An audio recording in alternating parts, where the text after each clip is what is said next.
Ask me how I'm living, I'm telling them great.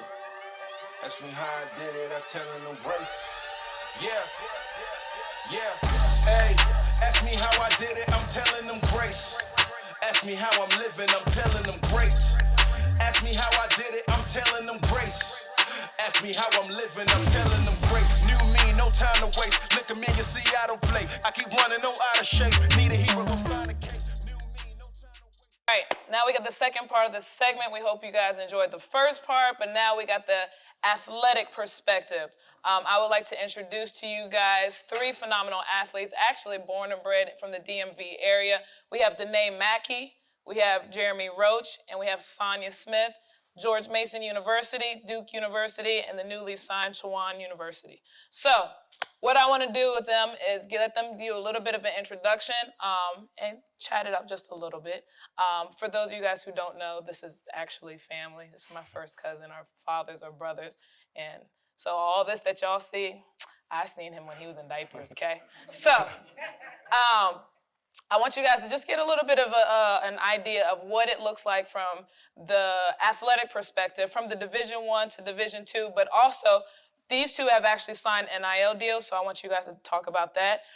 The blessing about Danea is actually she is our first entrepreneur. She has her own business that has taken off so much so that she's got picked up and she goes to Ghana this summer for her business. So this will be really dope, and I wish I could go, but she ain't bought my ticket yet, but that's okay. Guys, when it comes to, let's start off the NIL deal. The NIL. What is the NIL, and what was it to you guys when it came out? For me, NIL was kind of like a wild, wild west thing. It was so new to everybody, but it's a chance for college athletes to make money, and it's kind of long overdue. So I feel like everybody who's in college right now should take fully advantage of this opportunity, make as much money as you can. But it's definitely just a chance to make money off your name, your image, your likeness. Obviously, what NIL stands for. Obviously, you can do a post, appearance, signings, or whatever the company wants you to do, and it's a chance for you can make money starting early before your pro career. Okay. Are you allowed to speak on what your NIL deal is?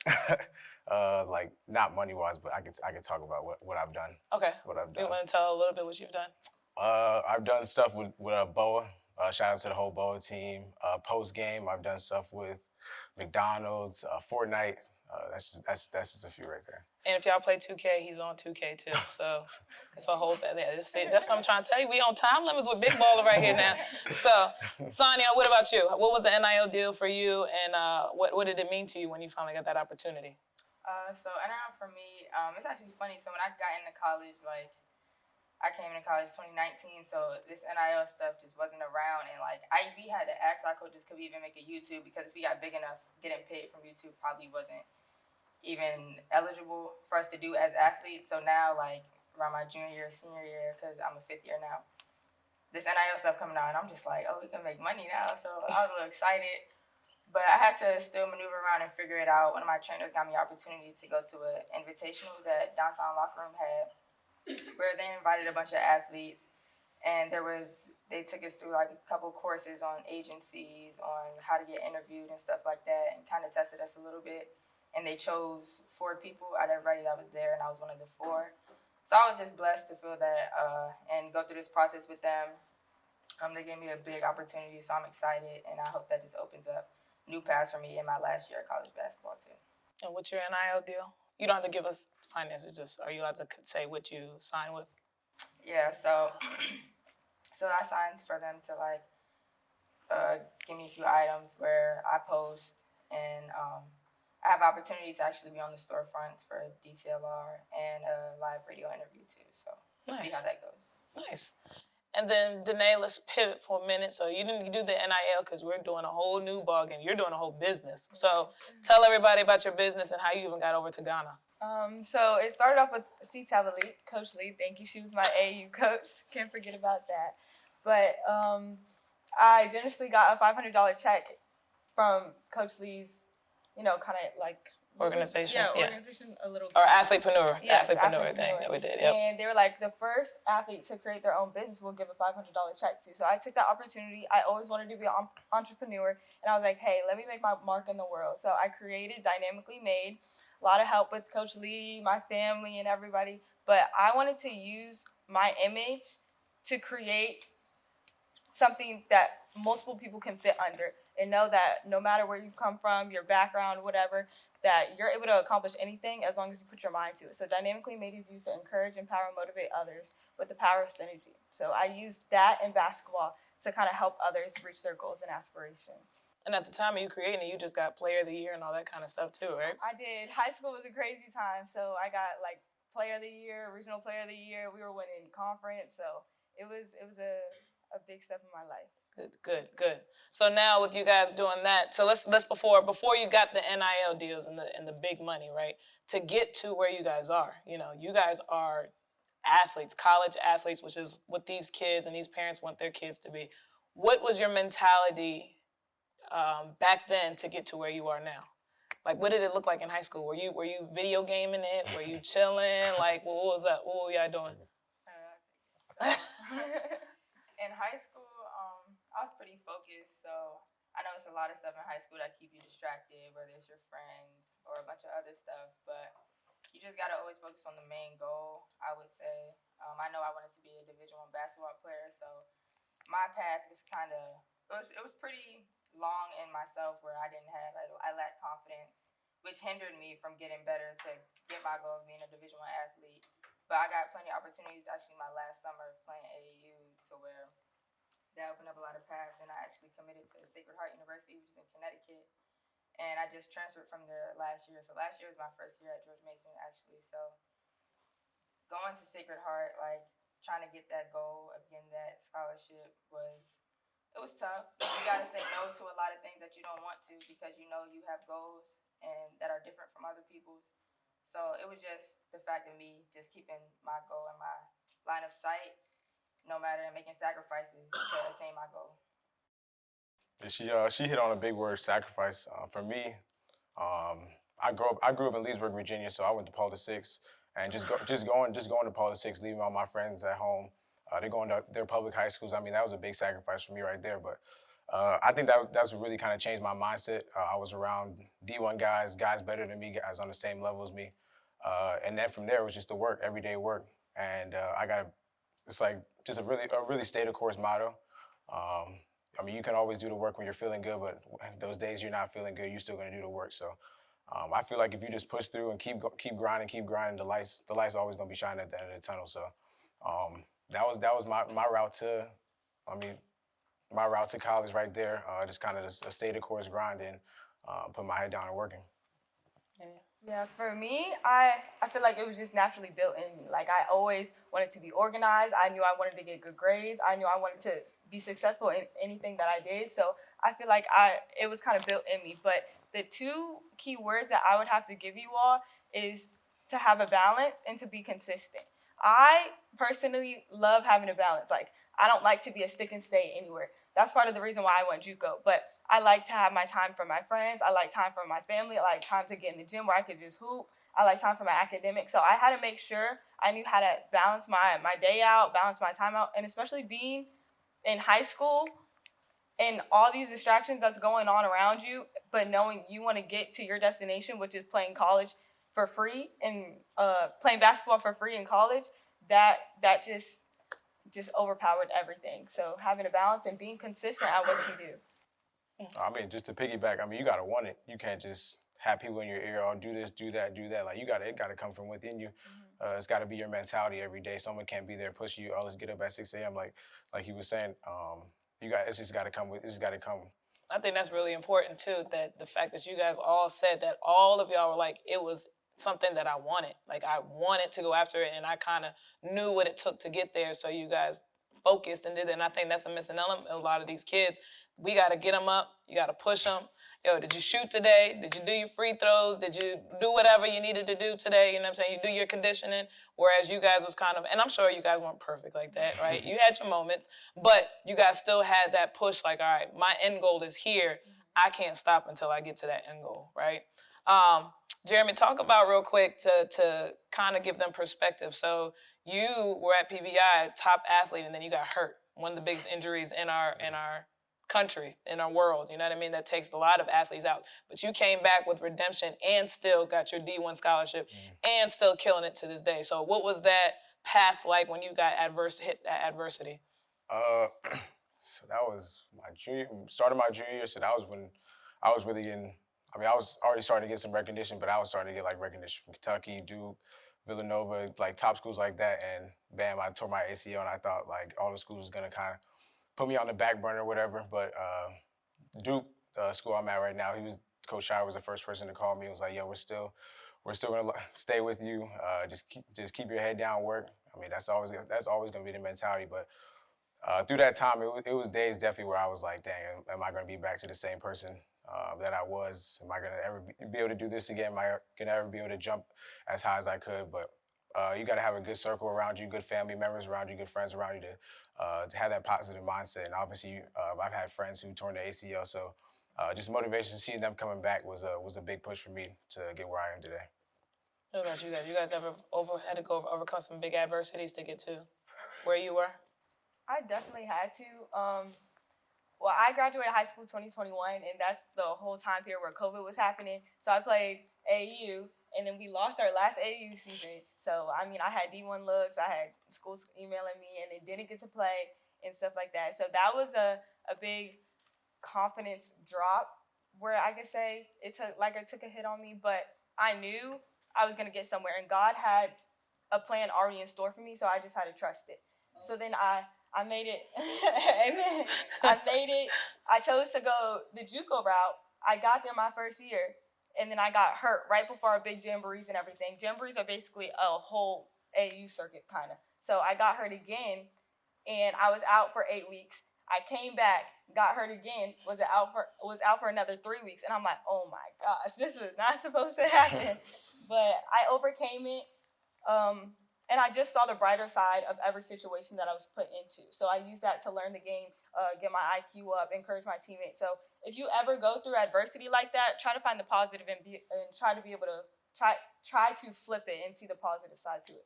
And when she said she lost her last AAU season, we didn't lose. She couldn't play because of COVID. Just FYI. Just want to make sure we're clear. No, we were winning. Thank you. We had a squad, okay? So I just want to make sure we're very clear with that. With that being said, parents, students, you guys have full access. This is highest level basketball that you can see from the boys and the girls side. What questions do you guys have? Yes. How many hours did you work a day, to get to where you are? How many hours did you work out, play and train? Like in college, high school, middle school. High school.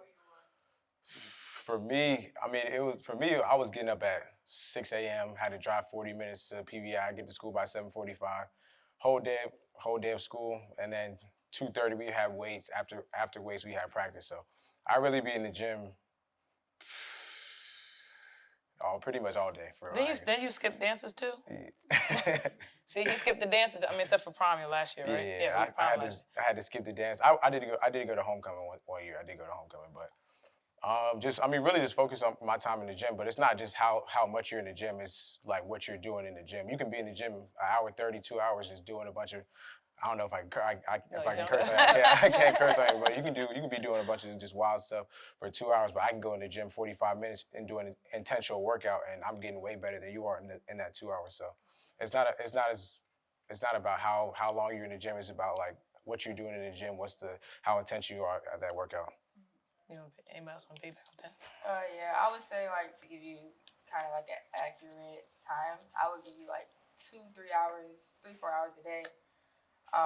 But just like Jeremy said, it has to be intentional. Right now in college, you get cool 4 to 6. It's a lot of time in the gym, but it has to be intentional to where if you are in the gym, just getting reps in, you have to be focused in your reps. You have to want to get better every day, get 1% better every day. So that was really in high school too, as you're in school all day, and then like you said, you have weights or training after, which takes about 3 hours in practice.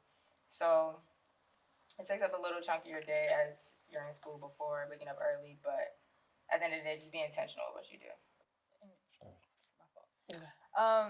You talked about how many hours you're in the gym. Basketball is not all about just being in the gym.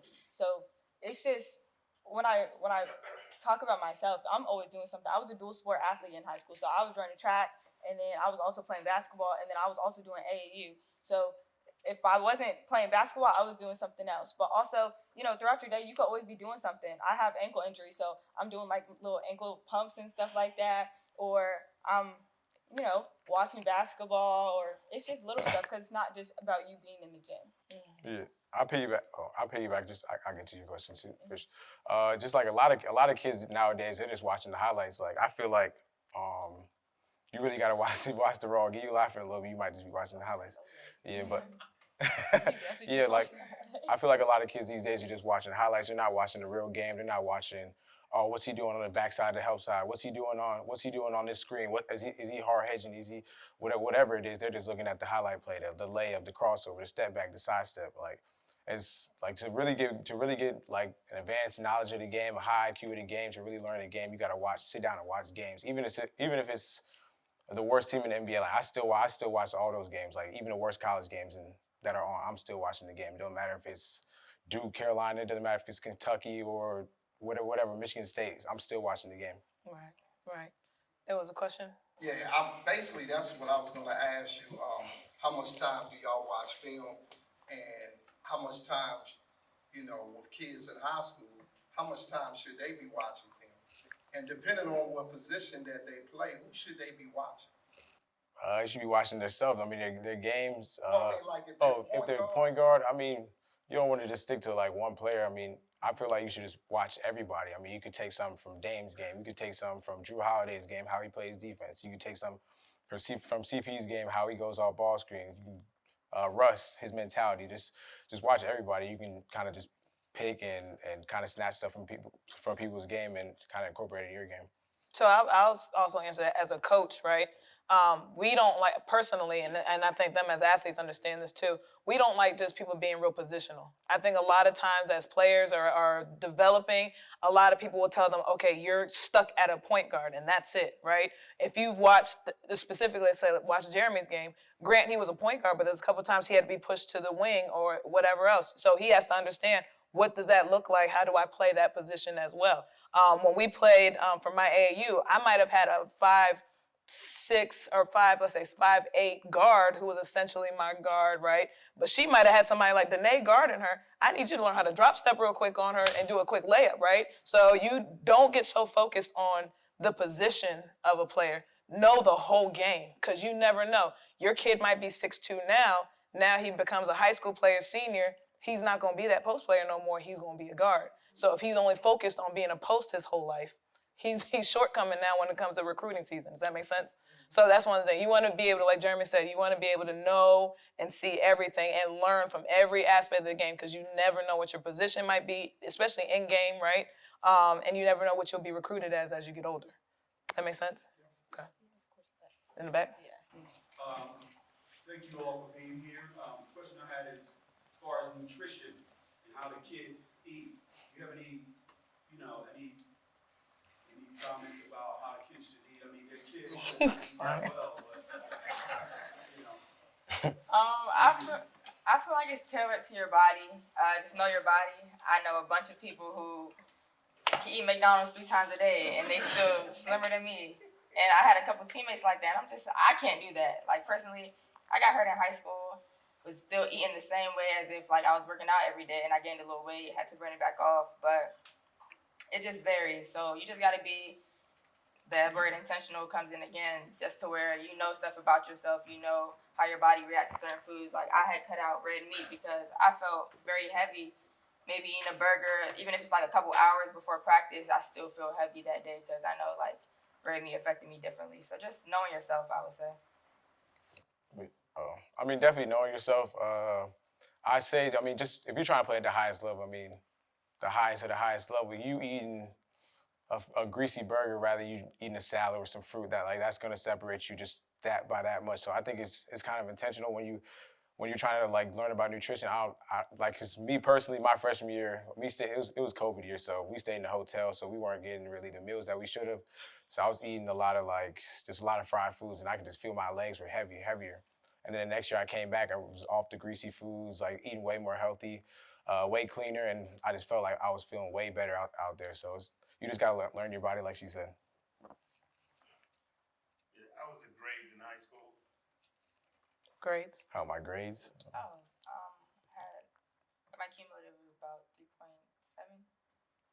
At like probably 3.2, and yeah, my QE was about a 3.2 at PBI.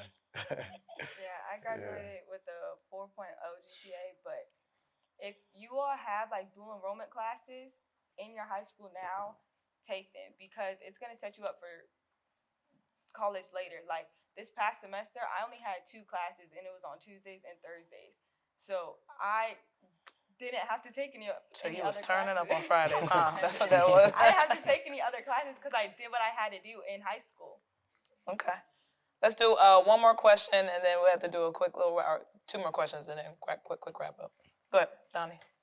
Donnie, So you guys are high-level athletes in your own right. How difficult was the transition from high school to college? And you're out there on your own. You know, I know you get homesick a little bit, but talk about a little bit about each of your individual, what the transition is and how difficult it was from high school to college. For me, I feel like it was just because I went to school so far, so I was already out the house from 6 a.m. to sometimes 8:30 at night. So it was kind of like I kind of learned how to maneuver on my own a little bit through high school, and then going to college. The transition, well, I mean, wasn't too bad, but from the basketball standpoint, I just feel like the game's way faster. You got to think way more. The paint's not as open as it was in high school. Everybody's stronger. Everybody's as fast. Everybody's can jump the same. So I mean, the adjustment is definitely a big adjustment. But you got to go through it as a freshman early and kind of just get your grown man wings, I guess, as Coach K would say. I would just say prioritize like your discipline and time management. That was the biggest adjustment for me, to where like in high school I had my parents or my coaches having the time for me to get in the gym or bring me to the gym, where in college I gotta base it off of my classes or when I'm in the gym with my team. Just find a schedule that fits to me, to where like sometimes I'm lazy, but I gotta remember just to be disciplined, have that discipline to where I'm on myself and my schedule doing certain things. So I feel like if you start preparing now to be mentally strong, then when you get to college, I'm not gonna say it's easy because it's definitely not easy, but it's easier.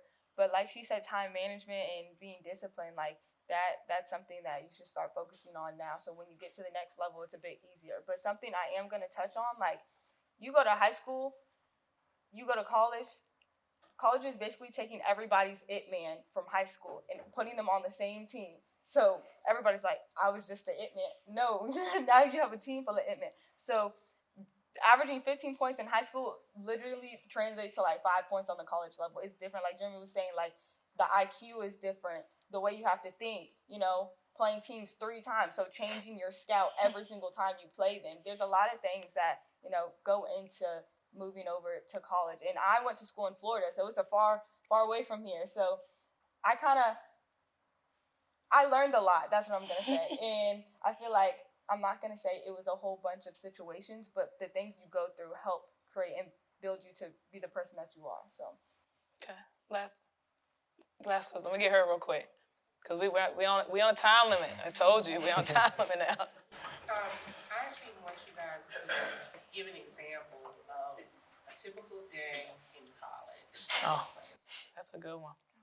That's a real good Where one. we- I want y'all to close up on this, because this is how I try to prepare us for practices, right? See? What is it summer? Is it fall? Is it winter? Is it Let's do Is the it typical. spring? We signed in. We about to start fall. Fall? Just playing basketball. Yes. Okay. So my schedule would be class Monday. I got class probably 10:15 and 12. Then we have practice at 2. Study hall after practice, and then do the same thing over and over again. And we might have early conditioning at like 6 a.m.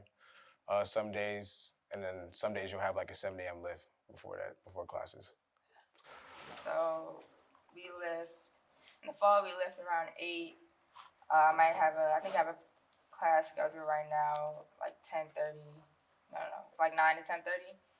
We either start film or like go to rehab around like 10:30. Our practice starts around like 12ish, I think. Practice for like 3 hours, and then after that we go back to rehab. So like my day ends around like 5. And say how long your practice was again? 3 hours. 3 hours? 3 hours? That's 3 hours in the preseason. Towards like ACC seasons, like 40 minutes. Yeah. And then how many for you? About that long? Yeah. So we had training camp. I heard that was a football thing, not a basketball thing. But we had training camp. So I'm waking up, going to class, after class, going to study hall for 2 hours, hour and a half. After study hall, then I've got to rush to get lunch really quickly, get like 15 minutes to eat lunch. Then after that, go into the locker room because you got to be in the locker room 30 minutes before practice time. And when we get down to the gym, we're 15 minutes before practice actually starts. So then we're getting ready. We have either weights or conditioning, doing one of those two. And then right after, we're going into practice, which is 2 hours, which is like 3 hours. And then after that, quickly changing. Dinner time ends at 6. So I'm rushing to the caf to get dinner. After that, you got to go do your homework. And then by that time, you're like, all right, it's time to shower, time to go to sleep. And you just do it over again. You see, so what y'all saying is you gotta have a love to play at the collegiate level. For sure. Yeah. Yes. We'll take one more and then we'll wrap up. Yes, ma'am. Oh. Big Keith, you done had the whole hour with everybody. Okay, go ahead. We'll take. Do we have time for 2 more? We'll get 2 more. We have 2 more. Okay, 2 more. Okay, I was just gonna ask one for the middle schoolers in the crowd. If they decide they still want to be aiming for this really difficult life that you're describing, how important is it that you go to the right high school? And what did you do at the middle school age to get noticed or recruited by the right high school? That's a touchy one. Yeah, you So I actually went to high school outside of my district. I was supposed to go to Mount Vernon High School, but I actually eventually went to West Potomac High School. And around my sophomore year, Bishop Ireton, they were recruiting me. They're like, hey, come play with us. Come play with us. And I'm over here like, what am I supposed to do? Because it's a private school. And I knew it would be a better opportunity for me basketball-wise. Well, that's what everybody was saying. But I felt like my loyalty was with my high school. And I knew we were going to do something special. So before my class came in, we were not winning. By the time I left, we won 2 championships on the district level. We won the regional championship, and I became player of the year for the region, player of the year for my conference, defensive, like a whole bunch of different accolades. So I felt like God told me to stay where I was supposed to be. But it honestly depends on what your child wants, what you feel like is best for your child, and how far your child is willing to go to reach their goals and aspirations. Jerry, you want to talk about yours? Yeah. That's a big one, just like how far your son wants to go, because you can push him to go anywhere you really want, but if he doesn't want to do the work, then it's kind of a waste of time. But I think getting started playing in the PYBL league, that was a big thing for me. A lot of coaches from the WCAC were out there looking at guys every weekend. That's a good way to get notoriety. Actually, I mean, obviously her dad worked at PVI, so it kind of worked out easy for me. But playing in the PYBL, they have a good recruiting style out there, and a lot of WCAC coaches go out there. Yeah. So I would say between the two of them, it was different. So for her, for what she did, so you, the final year, you guys broke history that year too. So with their regional, so I would say as a coach, you have to be really smart. So in Jeremy's situation, your home school was Tuscarora, right? Mm-hmm. Tuscarora High School, they were okay at best, right? For who he was and what he needed to do, he definitely had to get out of there. She at West Potomac, Brian Colligan, her coach there, he's a phenomenal coach and really knows what to do for these type of athletes and get the be seen and the wins and all that kind of stuff. So it was a good look for her to stay where she was at. And because she stayed there, she broke history essentially in the county. You know what I mean? So it like they both said, it really depends on the kid. It depends on what the circumstances look like and if it makes sense. So. Can we quickly add that you may want to also make sure that you find an AAU program that is going to be holistic and look at the kid and look at what the program does. Don't look at how they play, how they win. Look at what they do for those kids. Shameless plug. That's a shameless plug right there. You like that, right? That shameless plug. Keith, let's end off with Big Keith. You want? Yeah. One, I appreciate y'all sharing the knowledge y'all have right now. Everybody's here for the CTAB tournament this weekend. high school and get ready for these tournaments, what was your mindset in a weekend like now? What was your mindset going into these weekends, knowing that this is your show, this is your stage to shine to get to your ultimate goal? What should the mindset be right now, the night before the tournament?